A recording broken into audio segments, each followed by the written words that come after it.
the East Bay Community Foundation recognized the need for philanthropy to step up with a goal of ensuring accurate public health information and resources and reach communities most impacted by the pandemic.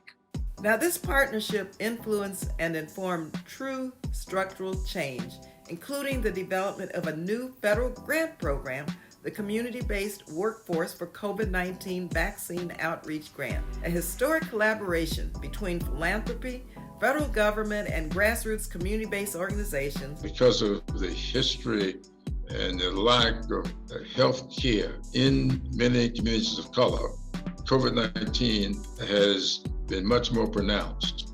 And that's why your efforts to get us out into the communities, dealing with community-based organizations, is very, very important. To date, we've invested nearly $35 million to support more than 300 different community-based organizations across the country. The opportunity to partner with community partners in our own area who were doing tremendous work that because we were a faith community, we wouldn't necessarily come into relationship with. We've been able to vaccinate 30,000 people and test over 50,000. This was a triple threat, this pandemic. It was a biological or medical infection, economic devastation on the African-American community, and the social aspect. Let's not forget last summer with George Floyd. All of that happened at the same time. It's that trusted messenger piece.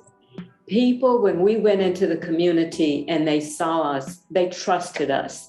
They've known us. We've been in this community for over 50 years. We found ways through using this funding, standing up pop-up clinics in their neighborhoods, in the areas that they prioritize to get to, such as a grocery store to get food to take care of their family, to make services unique to them. We partner with local churches.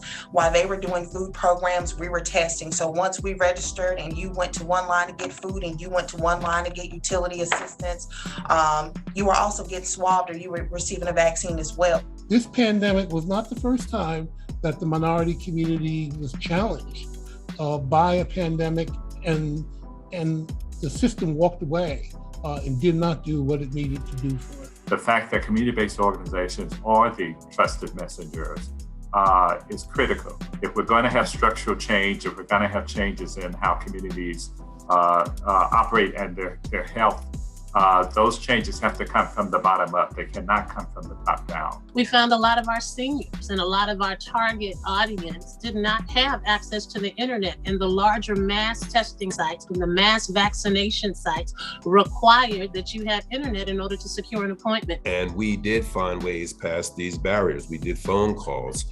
We had other devices that we could use. The other thing that it revealed, though, I think for us, is the need for us to address the issues with our young people. And so hopefully all of these things that have been revealed as a result of this pandemic are teaching us lessons that we will not forget as we continue to move through this process, because they will continue to be issues once we get through COVID-19. So this idea of using this as a model to learn and to use those learnings to influence legislation is really, I think, one of the most important pieces to this, and led EBCF to think about this not just as an effort that could happen in our communities here in the East Bay of the Bay Area, but throughout the country.